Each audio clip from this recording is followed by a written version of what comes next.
that's what I'm saying. We got that success too quick. We were doing opportunities too quick, then we couldn't capitalize on them. Couldn't capitalize off the back of it. Okay, so we still did eventually, not in a roundabout way. We did. Obviously, we're at a great place now, but it took us longer than it could have, I think. But you know, Jay, I think your career running simultaneously to ours was very inspiring for us. We were literally seeing your journey unfold. I know Naroop spent a lot of time as well on tour with you. You guys flying around the world, and I think that gave us confidence. That was like, shit, this kid is like from Hounslow killing it. There are no limitations, and we thought, why should there be limitations for us? Sean's Basement Banter. Yo, people, yes, welcome to another episode of Basement Banter. I am, of course, Sean. I got my fellas with me.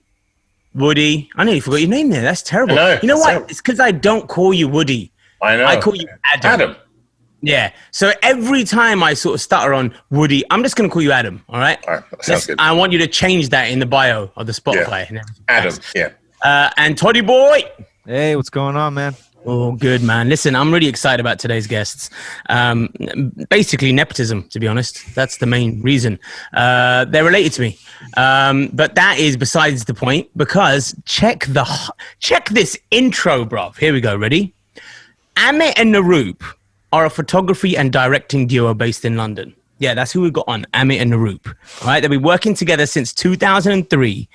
Look at the list of clients, fam. All right? Adidas, Microsoft, Sky, Samsung, Ricky Gervais, Riz Ahmed, Kano, Kaiser Chiefs, Miles Teller, and then, of course, saving the best for last, me.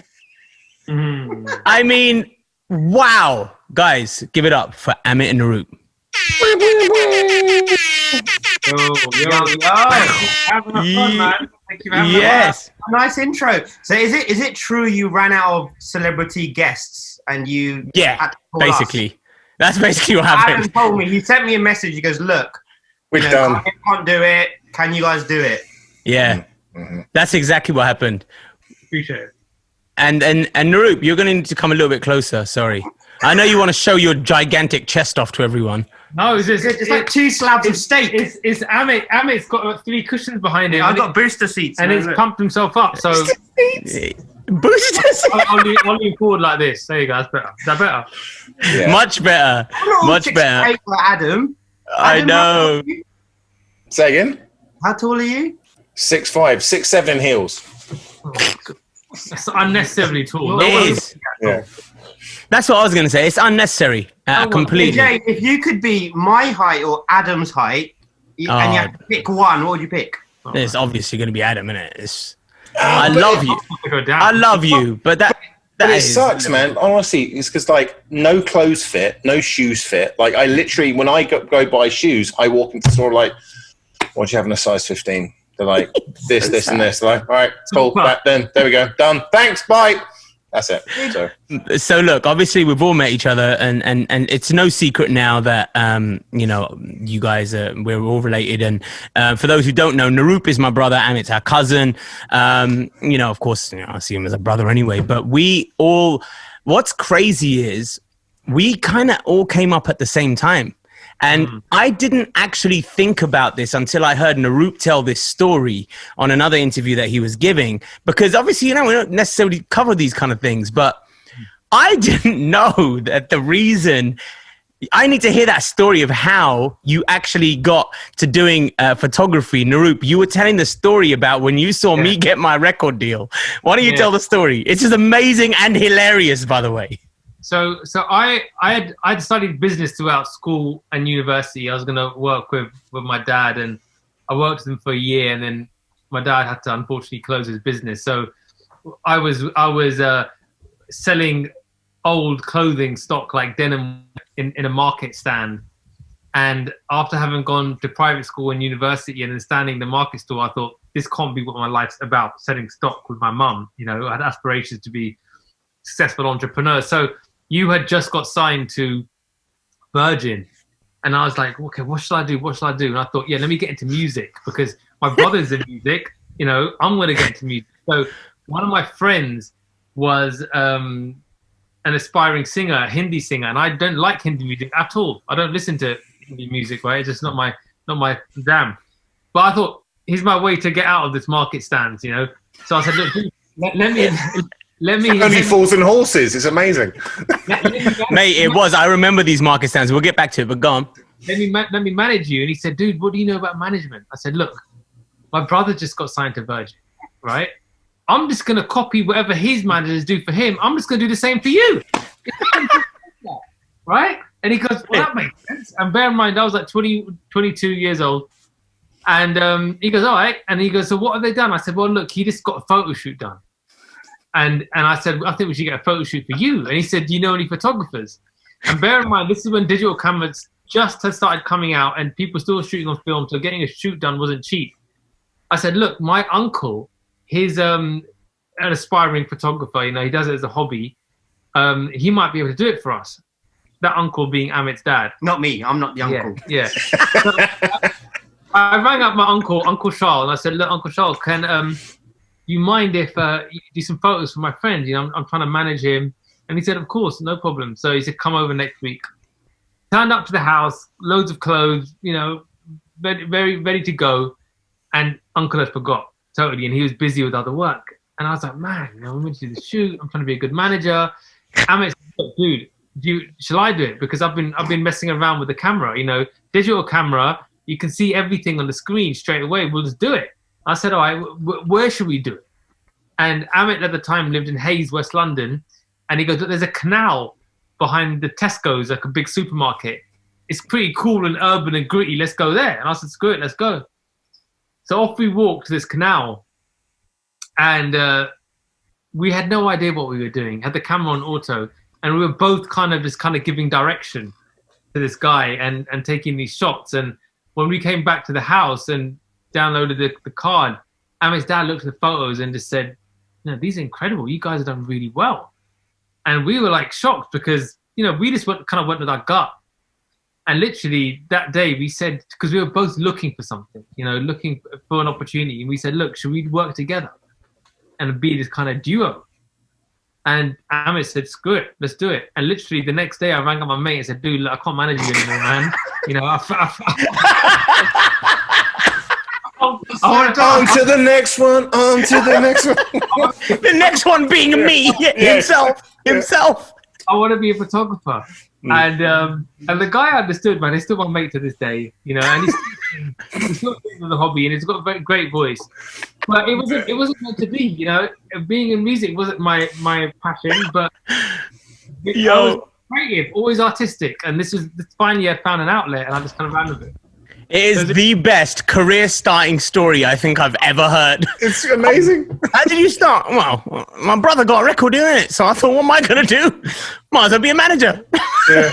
I took some photos, kicked this other guy to the curb, and everything skyrocketed from there.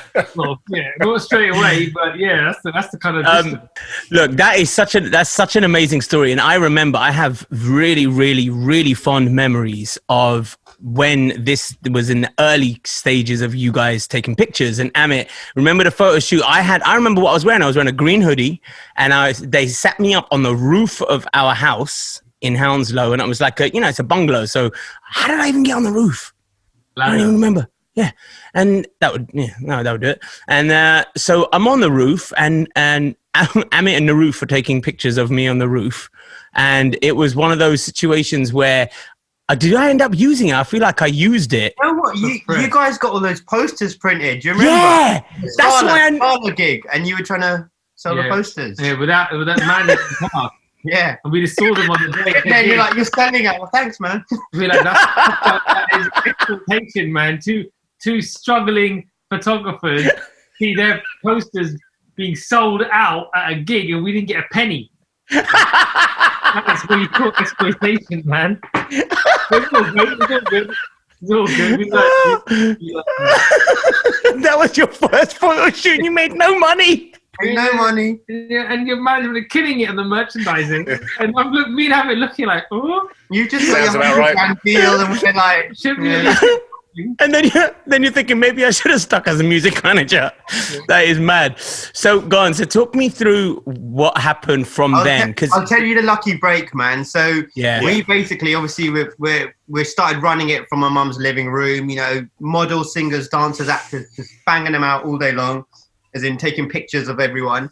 Then we realized, okay, do you know what? We could actually turn this into a business, but we're gonna need a studio. And that's when, I don't know if you remember at the time, Dragon's Den, I don't know if you know that show, Jay, or not. Go on. Yeah, of course. Shark Tank in America, yeah. Mm-hmm. Basically, you have people pitching for money and stuff, right? So anyway, we had a Dragon's Den moment, and we said to my mum and dad, look, you know, we want to get a studio, but they won't give it to a mortgage in our name. You know, can we put it in your name and we'll pay you guys back? Long story short, somehow, some way, they said, yeah, we'll support you. And we were like, what? Like, mad. You know, no experience, nothing. Mm-hmm. I remember we used to go to the, we call them estate agents, you call it realtors or whatever. Realtors. Yeah. And we'd walk in there and say, hi, we're trying to find a studio to buy. And they would look at us and literally laugh. We wouldn't get any callbacks. No one would show us anything. Because he was 19, I was 22, 23. Wow.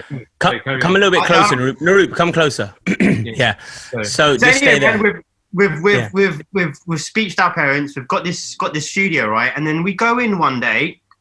There's a voicemail on the phone, right? And there's this guy, and he goes, "Yeah, hi. I've seen your work online, and I want you to do some pictures. I manage Tayo Cruz." And we're like, "Oh shit, Tayo Cruz." Now I don't know if you guys know Tayo. Of course, you know Tayo. Yeah, of course. Music guys, right? This was the year Tayo had just come out, and Naroop and I are looking at each other like, "What?" And they anyway called him back. And they invited us down to Island Records in Kensington, as you guys know, right?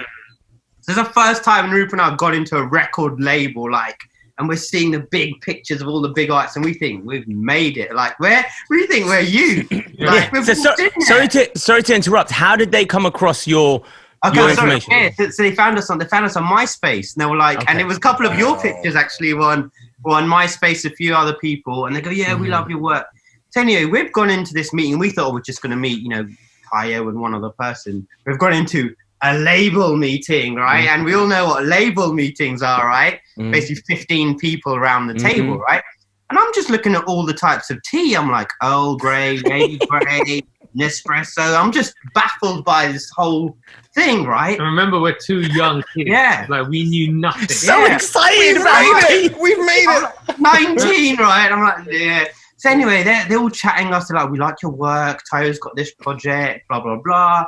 So we're like, they're feeling us. We're thinking this is going sick. Like, we've smashed it, right? I'll have a dodgy thing, please. Yeah. I was so happy to be there.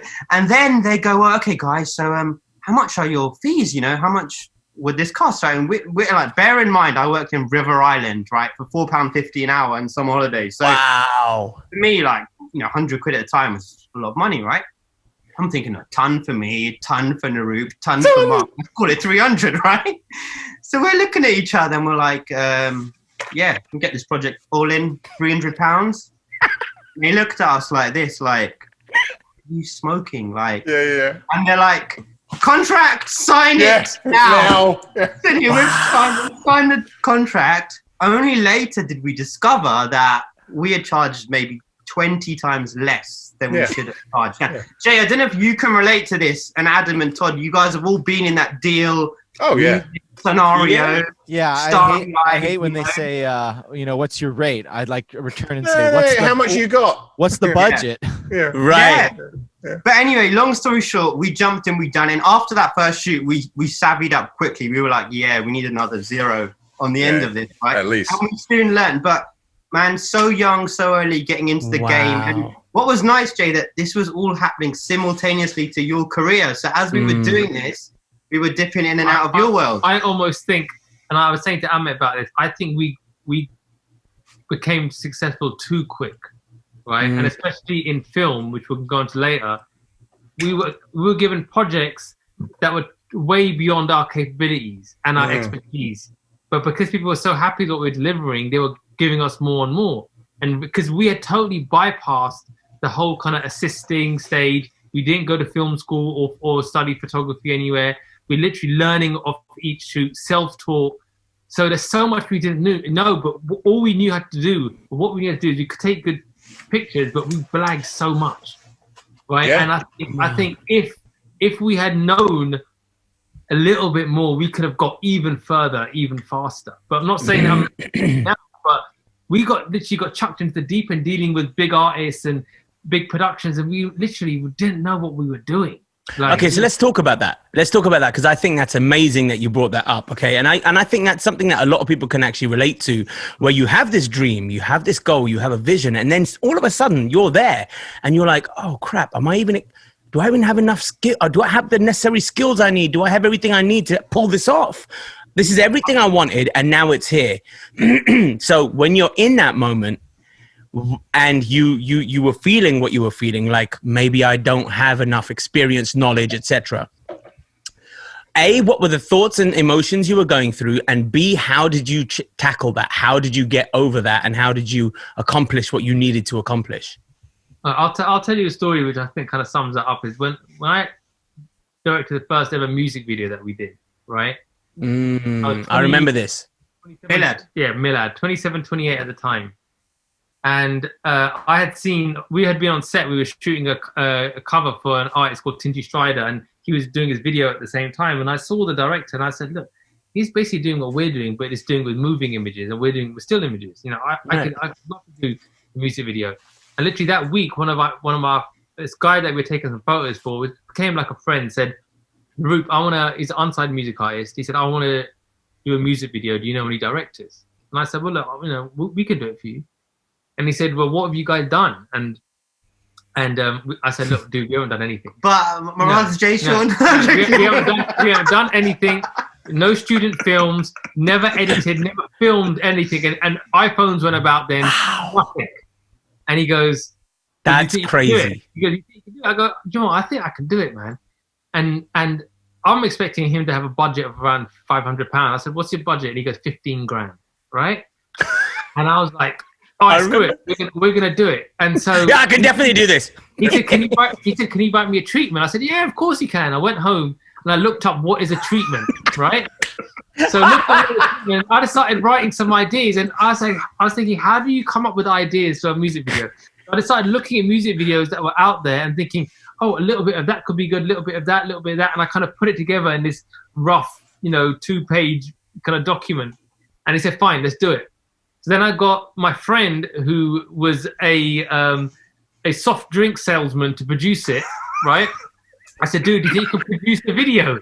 And he goes, what do I have to do to produce it? This is amazing. Wait, that was Lucasade in the day. He sold Lucasade. And during the day and a producer by night. Yeah. And he said, what do I have to do? And I said, look, you just got to find me some extras. You got to hire out a studio. You got my friend's a director of photography, a DP. You got to pay his crew. And he said, fine. He goes, but I can be called producer. I said, you can be called producer. Can be called anything, mate. Yeah. He handled that, right? And then at the same time, we're trying to do his directing. And as the weeks became closer and closer to the shoot date, and because we had like a 2-month lead up time, I was so nervous that I couldn't eat more than like a banana a day, right? For like 2 to 3 weeks. I didn't know what I was doing. And then a couple of nights before the shoot, the guy said to me, he said, Naroop, I'm really looking forward to this. I said, dude, so am I. And he goes, I just got to tell you, the money that, for this shoot was given to me by my dad when he died. He left it to me for my career. Oh my God. And I was like, dude, man, come on, don't tell me that. And he goes, yeah. And that's it. Forget, I couldn't eat, I couldn't sleep, because I had no idea what to expect. And we get on set, and we've got a crew of 10 people in the film crew. We're shooting on when red cameras had first ever come out. My friend was a DP, kind of helped because he knew what he was doing, so he guided me through it. But all I knew is what. Sorry to explain. Can you, just for the people who are listening, they don't know things like, what does a DP mean? What a DP is a director of photography. Yeah. So good. Yeah. Cameraman. Yeah. Okay. And people might think it's something else. Todd's smiling. So Todd's so happy. So he was a director of photography. So he helped with that, and I just kind of said, look, these are the kind of angles we want. And then we managed to get at least 100 extras for free just to dance. I got my friend Jimmy, who had a lowrider, to bring his. Did you come on that day? You came to the shoot that day, Jay. I remember it was a massive. Yeah, you had the lowriders. Massive production. I remember looking at it and thinking, what is this? But the only way I was able to do it is by dissecting and working backwards. So I looked at other videos and I thought, okay, in this video, when the art is performing to camera, they do it at three separate lengths, like we call it focal lengths, a wide and a mid and a tight. So I know on every setup I have to have a wide and a mid and a tight angle, right, to get different details to cut in between. Then I started looking at dance choreography. Okay, when they dance, they do a group shot where they get everybody. Then they pick out details of each of the dancers and close up to the face and the hands. So that's what I need to do, and I put it in what we call a shot list now, but it's a very loose shot list. And then I thought, yeah, do you know what? I like some slow motion stuff. So I Googled, I don't know if the Google was around then, but I searched for how do you shoot slow motion, right? So I literally deconstructed other music videos and worked backwards to create the formula for this video. And we did the shoot, and I got my friend who was just got into editing to edit it, and my friend Milad, who was a video for, was blown away. He loved it. But the craziest thing was this. I did the video, and I was adamant I want to be a music video director. So I started sending the video out to all the music video agencies and production companies. And I got a call back from this guy called Otis, who ran a company and still does run a company called OB Management, which all the top directors are repped by. And he rang me up because I've seen your video coming for a meeting. So I came in and he said, "Oh, I've seen the video. What else have you got?" I said, "Dude, that's the only thing I've ever created." He said, "You haven't done anything else?" I said, "This is the only thing." He said, "All right, I'm going to represent you." And I said, "Why?" He goes, "If that's the first thing you've ever created, what's next?" You know? And the thing is, even at that stage, with one video, I had 3 production companies fighting over me to represent me. But I ended up going with Otis and OB Management. And the next video I did was from Miss Dynamite. Right? Wow. Was that the second one? Shit. Second one. But the thing is, we still didn't know what we were doing. Had no idea. Like, just guessing. But the thing was, the talent was always there. The talent was always, we knew framing and angles, and we understood when a good visual was captured. And we just went with that gut. So when if anyone else is in that position, you got to trust your gut to a certain degree, right? But the thing is, we don't recommend what we do to anybody else. Like what we've done, we don't recommend people do that because it's far too risky. Lose your hair, man. Yeah, it's far too risky. It can go terribly wrong, but it's all that we knew, you know. And the thing that we had on our side, I think, is this bravery, this ability just to be able to deal with the stress. But I think really, if that had happened now, and we had that whole opportunity, I would be doing movies by now. Because the thing is, say that again. You think if that hadn't happened, say that again. If that had happened now, if I'd got into the industry now with the knowledge I've got now of film, I would have capitalized on it even more and produced even better work. And I think I'd be 10 times further along. But I didn't know, so there were certain jobs where I could have probably done it even better, and it would have taken me even further. But it didn't, you know. And that's what I meant by success came too quick for us. We were given projects that were far beyond our scope, that, you know, we weren't able to show off our talents like we could now. But it's probably best because the music industry, video industry is not really popping off anymore. So it's fine. And now we've applied everything we've learned to advertising, what we do now. So, you know, maybe it was meant to happen that way. Who knows? But it's a crazy story. It's a crazy story. Actually, to that end, I kind of have to tip my cap to both you guys, because you gave me my head start in the industry in a very similar way. As in, you remember that the very first music video that I directed was Jay Sean featuring Boy Better Know. Yes, in the studio. Chipmunk, Jammer, you know, Frisco, like arguably the hottest, biggest superstars of grime. And that was my first music video. Dude, I remember that day vividly. Wow. Yeah. You know, that's great. You'd put all these guys, man, like they were all huge at the time. And they're it was, studio. Yeah, and it was literally punted to me in a very similar way as you just said about your story. But again, the company at the time that Jay was working with were like, where should we do this? Amit and Naroop, they've got a studio. So the very studio that you were just talking about how you bought that and created that, that's where we went. And for me, again, that the very same idea of like, that was way above my station. Like literally my previous video beforehand was a Rishi Rich TV advertisement for like India. Like that was all I'd ever done at all. No, I was literally thrown that ball. I was like, it was almost like, you know how to edit, right? Yeah. So you can direct music videos. Sure. Yeah. Okay. Yeah. Absolutely. Yeah, different. Question, Jay, have you ever had an opportunity that's come to you that you thought was maybe too big or you weren't ready for? 100%. And the reason why I'm finding all of this fascinating is because, again, I'm trying to go back to, this is all really fake it till you make it. That's what we all did. I was just going to say that same thing. Yeah. All of us. And Todd, I'm sure for you as well, even though you went to and probably had all the engineering, lessons and stuff to learn, or did you just learn on the fly? I don't even actually know your story. No, I did go to a school and got a bachelor's degree, but on the graduation day, he made a speech, the headmaster, and he said, fake it till you make it. If someone asks you to do something that you don't know how to do, just say yes and then figure it out. Wow. Look at you now, bro. Will Smith is your client now. You're killing it, baby. You're killing it. Big Willie so style, true, man. It's so true. And you know what, Amit, going back to what you said, 100%. And I remember the exact show when I realized I was not ready. And I always tell people, I became, off the back of Dance With You, obviously, I became an overnight star, I guess, right? And up until then, I had only really done rapping. I had rapped for years. Singing was fairly new to me, which is really insane. So I didn't even know my own voice. I'll be honest with you. I didn't know my capabilities. I didn't know at all how to sing live, Todd. There's a very different way of singing live and singing behind a mic. Like right now, I'm stationary. So when I'm recording a song, I'm not moving around. So breath control is a lot easier. Now, all of a sudden, you got a handheld mic and you're trying to sing that same song while you're jumping up and down on stage. Completely different way to use your voice. I wasn't aware of any of that. And I remember doing a Radio 1 show because Dance With You had entered the charts at number 12. And I had a big, big show for Radio 1. Hey, it was like my third ever live performance. And it was being broadcasted live on air.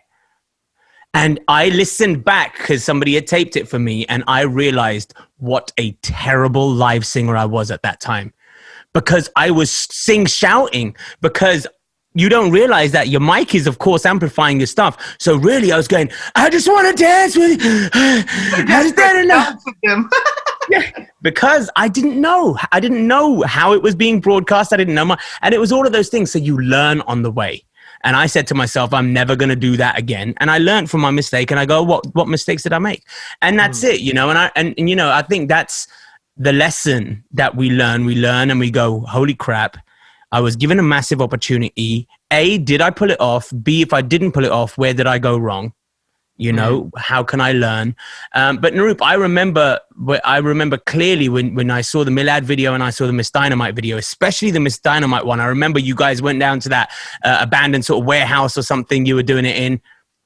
And our agents still have that on our reel as a video. They think that is one of our best pieces of work. I know that, I look at it, I'm really proud of it, but I'm also honest with myself that how did that happen? Like, I knew what I was doing, but I also didn't know so much. But there's something wonderful about jumping in and seizing opportunities. I think too many of us now, we sit on the fence and we worry and we think later, we procrastinate. But there's something very attractive about just jumping in and not even knowing where you're going. We were different guys, and I look at the behind the scenes, and we were too young, we were quiet and we were timid. And I think now, we're savages on set. Like, we would go in there and just dominate, right? But we didn't know we did. But remember so we shot 50 Cent, was one of our first big shoots. I remember getting the call, and they're like, 3 days, you guys are going to be in a plane flying to NYC. You're going to shoot 50 Cent and Damon Dash. And I'm like, this is the year vitamin water was out, right? So 50 is obviously huge, right? That's vitamin water for Americans. Yeah, Americans. Vitamin water. we never drink before shoot ever, right? It's the first time we've ever had a shot before shoot because we were nervous. We're like about to shoot 50 Cent. I'm 20 years old, man. I'm like, he's gonna think, who the hell is this kid? You know, but he was the nicest guy in the world. We got on really well, man. And it was just, I think there would have been people that would have said, you know what, I'm not ready for it. I won't do the shoot. Yeah. But I think having two of us, we had a podcast earlier, and it's just like we're in this marriage, man. And it's like, it's so nice having someone who's got your back unconditionally, and someone like that is of, you know, got the same drive, motivation, ambition. That I think has been the formula that's allowed us to play at the level we're at. I wanna break that down. I wanna break that down because I know, of course, firsthand exactly what it's like working with you guys, and it is honestly. I'm not just saying this because you know we're related, but I do really look forward to our shoots because what I think is the key is I have so much fun on our shoots. And what you are doing when you're capturing anything with your camera, whether it's a still or whether it's a movie, you're capturing a moment. And if the subject is not in the right vibe, how can that moment be brilliant? So what you do, what amazing about you two is the relationship between you two is so incredible. The dynamic is, Amit, you're a brilliant people person. So you automatically relax them. And I've seen that about you. You make them laugh, or if it's a girl, you're complimenting her, or even if it's a guy, you always make them feel like even with me. I just get a bit lonely. I'm honest with you. I just like the company. So that's why I'm always in a good mood, man. But he's brilliant. He's so good. Like it could be even with me, you do it. He's the king of like the pumping, Adam. So like I'll come here and go, you look good, man. Your skin looks really good. Have you been working out more? What have you done? Have you changed your diet? So he's immediately, I'm going, fuck it, I feel great. So before you know it, I'm already in a confident, great mood. And then Naroop, meanwhile, has got everything planned about exactly what shot he wants, where he wants it, lighting done. Bang, bang, bang. And, you know, the team, it is all about the team. So let me talk about that. And the reason, Adam, you also have personal experience of what I'm like on set. So sometimes when it comes to the nepotism, because of the fact that we are related, sometimes me as a subject, I can be very annoying. Look at Naroop shake, everyone's shaking. I have to break these two up sometimes, man. Like, you'd never treat me like that if you were a client.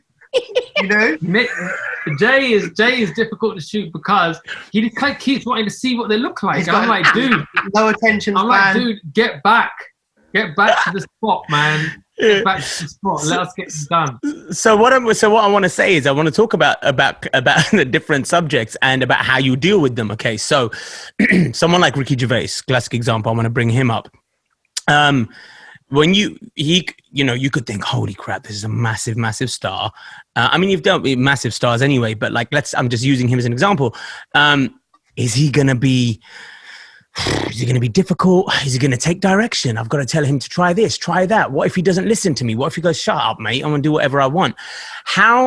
So I guess, Amit, is that, you know, when you're trying to create that rapport, do you do your research on the client and what kind of things? Do you look at some of their other shoots? What kind of things do you go through your head to get an instant rapport with the subject? You know, I find that the most exciting and fascinating process. It's a study of human behavior, right? And it's like every personality is different. And so many people are different.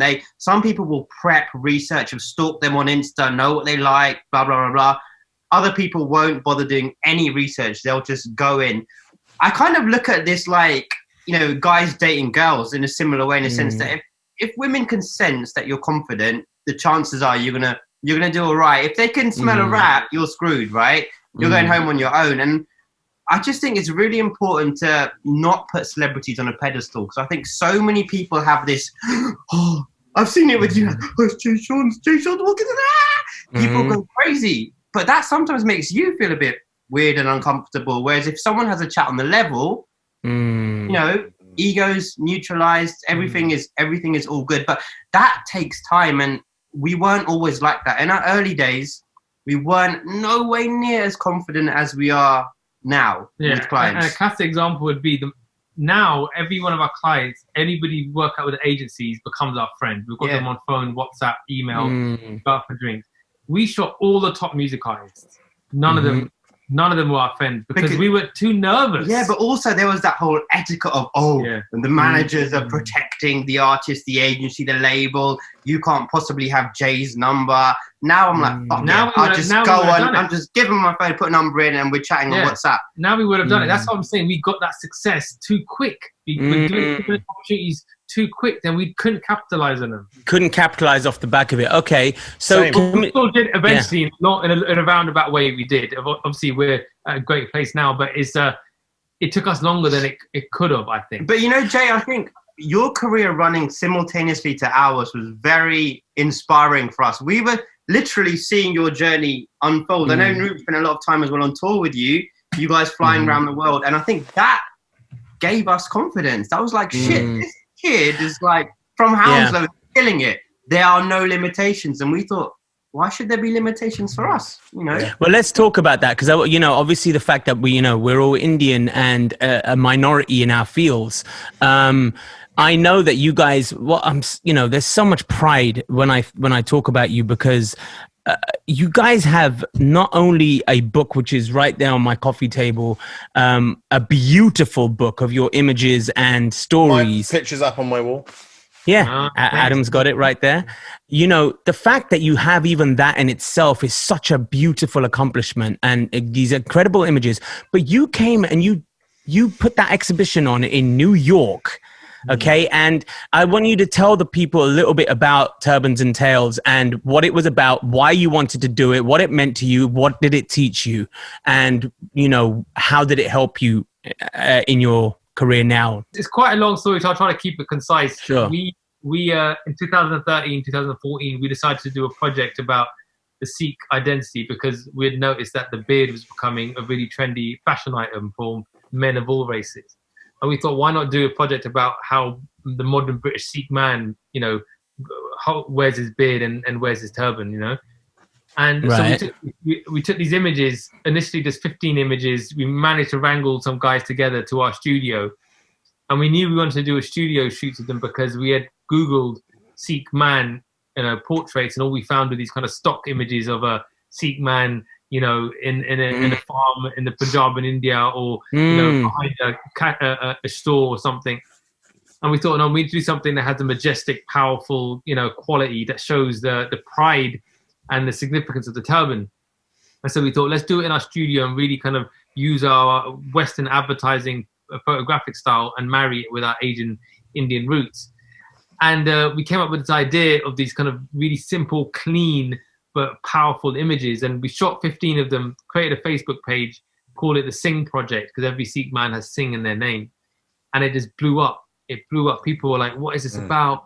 Are there more? Where can we see them? So we realized we had to shoot some more. So we've got 35 in total, and we did a Kickstarter campaign and fundraised money to do our first exhibition in London for the images. And from that, the Mayor of London saw them, loved it, invited us to show them at City Hall, at their offices, and other institutions in London and across the country, like the South Bank Centre. We showed the images there, and it was an international success. And literally every country, European, America, Canada, people were hitting us up saying, guys, can you do the equivalent here?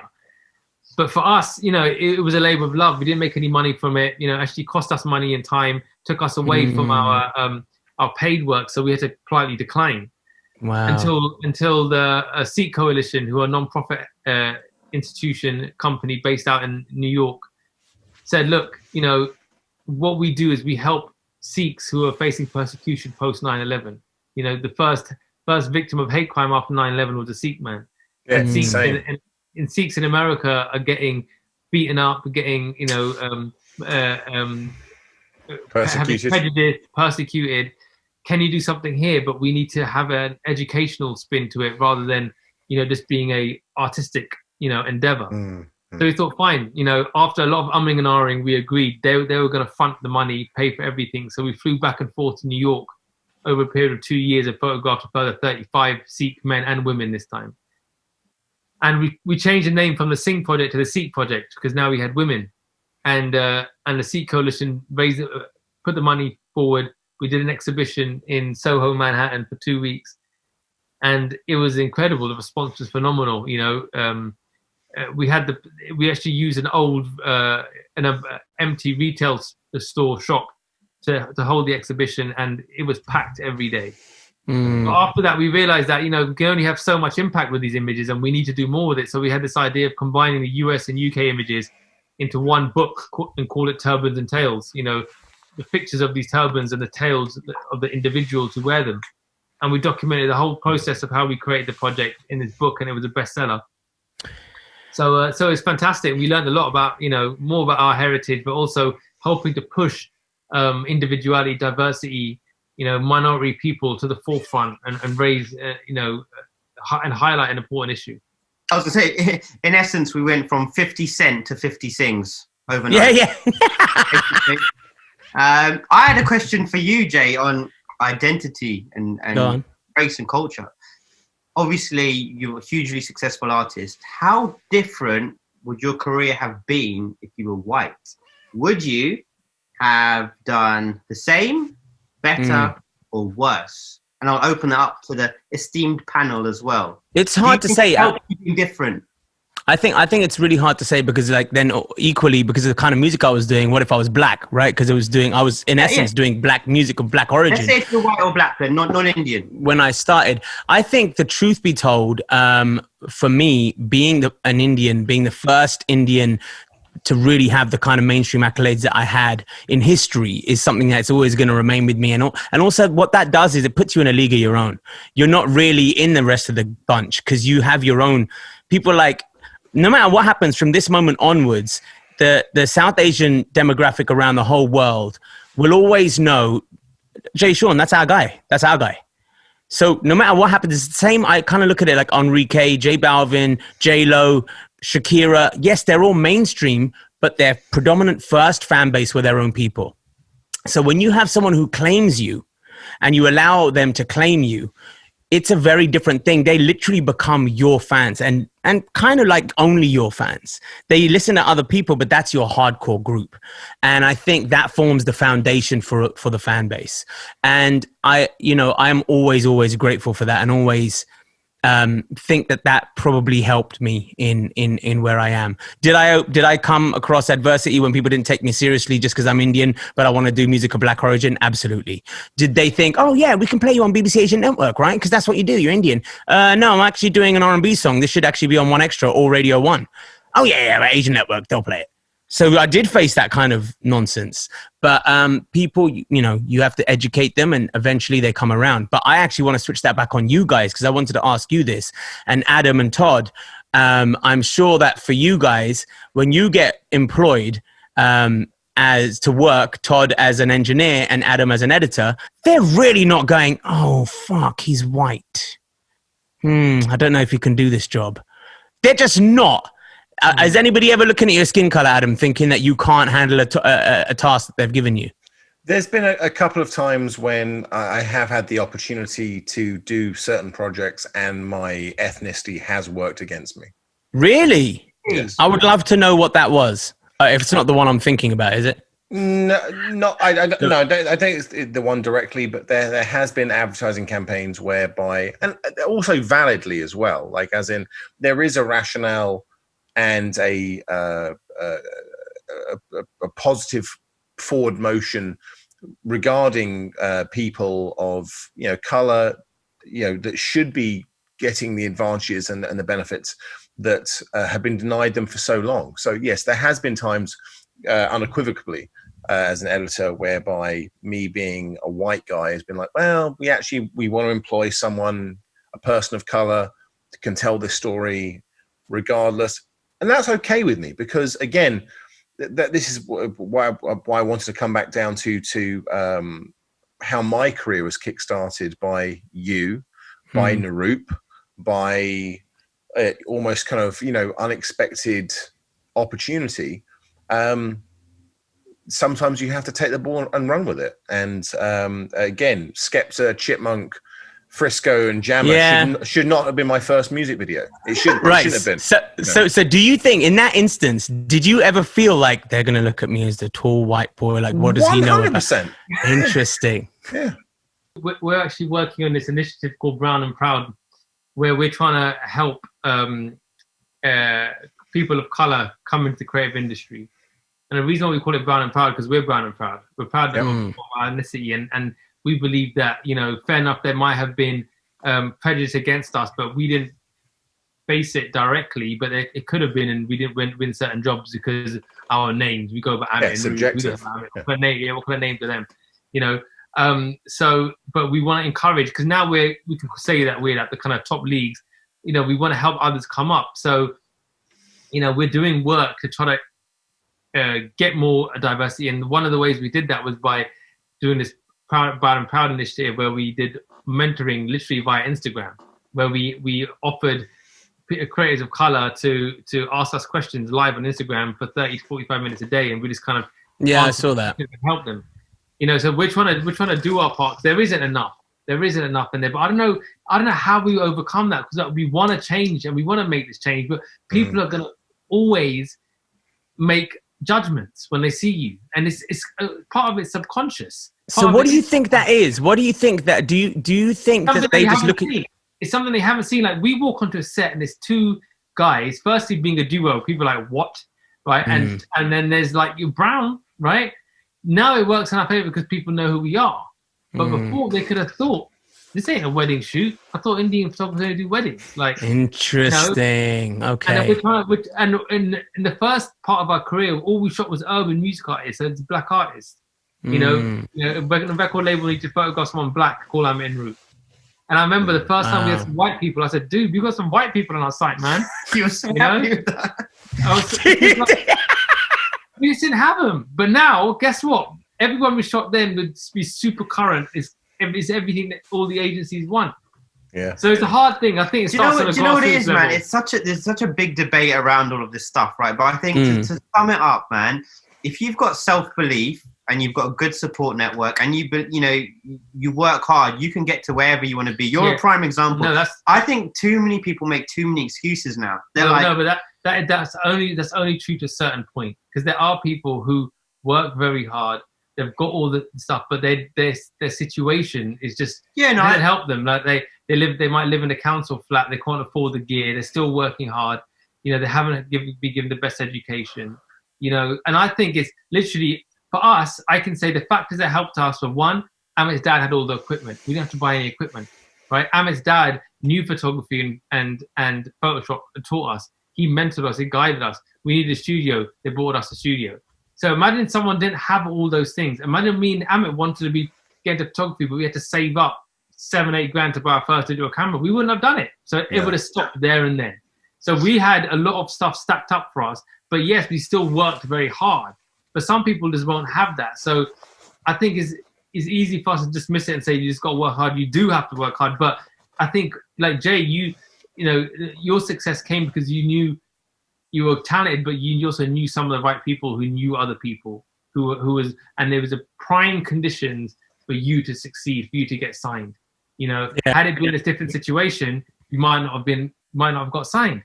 So we have to also think there sometimes the decks are stacked in our favor, and for other people, the cards are stacked in our favor. For other people, it's not. You know, so it's we need those conditions. You know, you need ideal conditions for it to bloom. All of us collectively, was it 2, 3, 4, 5 of us on this podcast today? There's elements of complete luck and chance and altruism on all of our careers. Like for Jay, it was, working with Rishi and Juggy and that time and that moment, and being signed that way.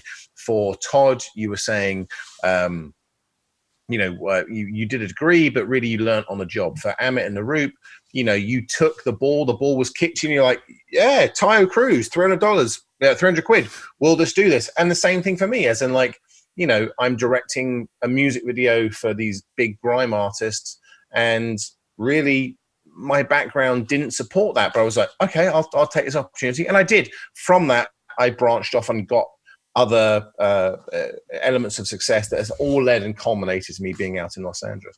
So the thing that I would say I'd like to ask you the question, Amit and Naroop, is like, what would you both guys say to the idea of like, sometimes you just have to kind of take a chance? I think we've all got fear inside, right? I bet you guys, even though you're all confident speakers, the first podcast you've done, like, how's this going to go down? Are people going to like it? Especially you, Jay, coming from your music career, you set the bar high, and I think when you have that worry of what other people think, I think it can be dangerous. And I always remember whenever I get my mortgage statement every month, it says my name on it. It says no one else's name on it. And I always think to myself, why should I waste time worrying about what other people think when ultimately it's only me in this world and this guy? And, you got to stick and move and you got to adapt. And we do a lot of mentoring and a lot of talking and a lot of, trying to help other creatives. And I think having two of us has given us this gift of confidence, unbound confidence. And my advice to anyone would be fail fast and go out there. And I know it sounds cliche and just jump in. But seriously, you have no idea. Like, fail fast. I like that. Wait, I like that. My dog and I meet people and I can turn a dog walk into an opportunity in 5 minutes. Yeah, you do. Most people would have walked by and just said hello. But I don't know. I just have this sixth sense that we meet everyone in this world for a reason. And I also believe we all have an inherent strength and gift. And I think we've both realized what our individual gifts are. And I think we play to those every day. Jay, you're terrible at so many things. But even when I see you here, I'm shocked that you're organized, you're sat on time, because I know you. But I'm like, the things that you're good at, bro, you can do on another level. Like, no one can mess with you. No one can even touch you. They can't even compete in your arena, right? And what you've done is clever, man. You've like, you don't worry about those things you're shit at. You've got your team that deal with it. All you do is the bits you're good at. And I think too many of us trying to just spin too many plates on Instagram. Look at her, she's doing this. I've got to take a photo of my salmon. Then I've got to go to the gym. And I'm like, where the hell's your day going, man? Like, just fix up and man up and just knuckle down and be open, but have tunnel vision, man. Have tunnel vision where you want to be, because no one else is going to build it for you, man. I've got a couple of points to add to that, which I think are very relevant and have occurred to me during this lockdown. And these are two things I think I've learned in lockdown and how I'll continue to live my life. One, I always had this quote on my wall which says, do the things today that your future self will be grateful for, right? And I've had it there and it never really used to hit home until I realized that I'm going to be 40 in January. And one day, whenever my time comes, I'm going to look back and I'm going to say, Naroop, did you do everything that you wanted to do? And I want that answer to be yes. So I think even though we live in the present, we should very much think to ourselves, when I am even 45, when I'm 50, when I look back at when I was 39, 40, should I have made that decision? Yeah, I should have done it. And I don't want to live my life with regret. So whenever you get an opportunity, ask yourself, what would my future self say to me at this point? It would say, do that thing, dude. Or don't do that. Or do that. Or don't do that thing. Yeah. But do whatever it is that your future self is going to be grateful for. You know yourself, but do that thing. And I try to live my life like that now, because I think time is the most valuable commodity we have. And this is the second thing, is that my relationship with money is totally changed, right? So before, I used to think, oh, I've just got to spend this money on that. This bill's come up, got to spend. And it used to frustrate me. Now, I think, what is money? Money is the one thing that can come and go like this. Jay, you're a classic example. Before you got signed, I remember lending you money to buy a present for your girlfriend. The next minute you get a fat advance and you've never looked back. So money can come and go like this, right? Can you have that 20 quid back? Yeah. I was gonna say, how much do I owe you? With interest, well, that's $2,000. But time is the one thing that's only flowing in one direction. So like we have to make use of time and opportunities, and not forget about, okay, how much money am I going to make here? Why am I making enough money doing that? Or that's not worth my time, so I'm not going to make enough money. So this is, you touch on a great point. For those people, like, I guess hustle is the word that we can really use here. All of us on this screen right now have had some element of hustling to get to where we are. Yeah, Now, Todd, you, for example, right now, Todd is working with Will Smith. Okay. Now, if tomorrow Will said, let's imagine, Todd's rate is X, but Will doesn't want to pay X. Will wants to pay X minus 500 or whatever. Todd's probably going to go, yeah, that's cool. I'll take it, because you're Will Smith. And from Will Smith, I can go anywhere, right? And so I guess there is a value there's a lesson to be learned that sometimes knowing your own value. Yeah, and also, Adam, what you were saying earlier, sometimes it might not be perfect. It might not be, yes, it's that client. Yes, they're paying me this rate. Yes, it's this kind of project. Yeah. Sometimes you just got to look at it and break it down and go, well, can this still help me? Even though it's not everything I want. And I think we've all done. For me, the credit has always been more valuable than the actual payment. Yeah. You know what I mean? Because at the end of the day, when you're dead and gone, you have that list of achievements. They don't have the dollar signs of what you got paid next to them, and it doesn't even matter. Sometimes absolutely, people take advantage of that. Sometimes people, clients and companies, but eventually you move to that position where you're not being taken advantage of. Like you use those pivots and those platforms, and you basically go, well, I did this video for Will Smith, for Tyler Cruz, for whomever, and you position and you pivot off that, and you make your career. So And Adam, put yourself in a situation where one day you can say, no, thank you. Yeah. I appreciate the offer and I know it's the right money, but this actually isn't what I want to do. Exactly. And I think that is probably a really beautiful point to get to in anyone's career, where you get that luxury of going, you're paying the right amount, but no, thank you. I don't want to do this one. It doesn't fit with what I want. I mean, I look right now, for example, there's a ton of shows that we'll do, like the radio shows, right? So my tour with, like, say, Justin Bieber, Katy Perry, Bruno Mars, Enrique, all of this stuff. Listen, you're not getting paid, but hello, look who you're performing with. You're trying to say no to that? You're not getting paid at all. And also, by the way, you're doing it because you're doing a favor to the radio station. They're going to hammer the shit out of your song too, if you support them. So, eventually it goes to that point where you go, fuck yeah, I'm doing this. In fact, I would pay money to be on that bill. That's what a lot of people do too. Right, Todd? Do you think Katy Perry will recognize you this time? No, definitely not. Hello, me. Remember sound engineer? I'm still here. Yeah. But guys, this has been wicked, man. I knew I was going to love this one. Did you guys enjoy this? Have you been enjoying this chat? Yeah, it's been great, man. It's basically what we normally chat, but it's on film. Yeah, hopefully we didn't go too deep, man. Sometimes I get deep. That's what we like. Yeah, no, you did. Thank you. We like that. Lockdown vibes, man. This makes you think, and I think hitting 40s is making me assess.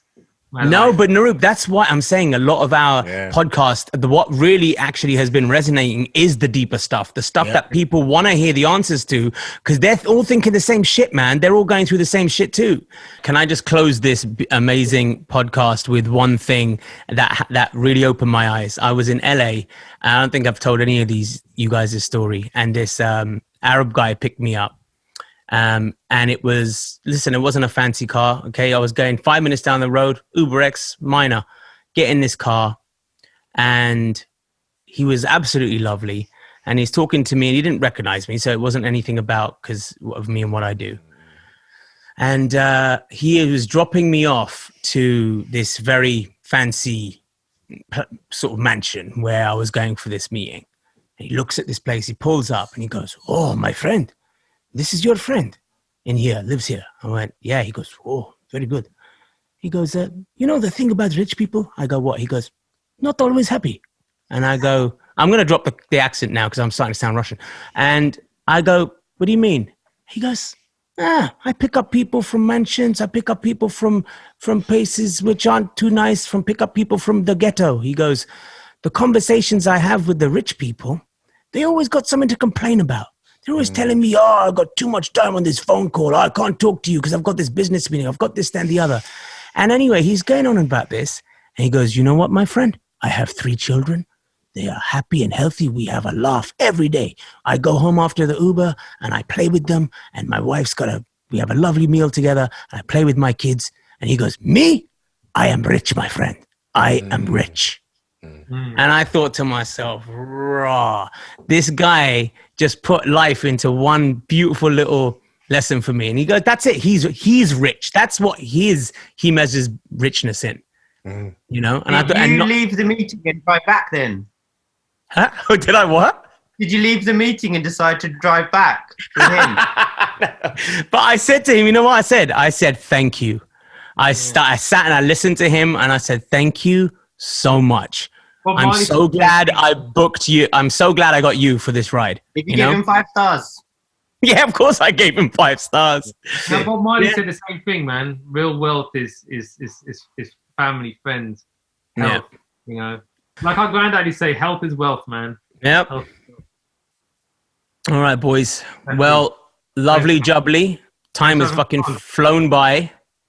Don't bored you too much with our stories. We like to ramble on. No, thank you so much for sharing them. And by the way, I had a really fucking good laugh, man. My stomach was hurting from that story of the Lucas.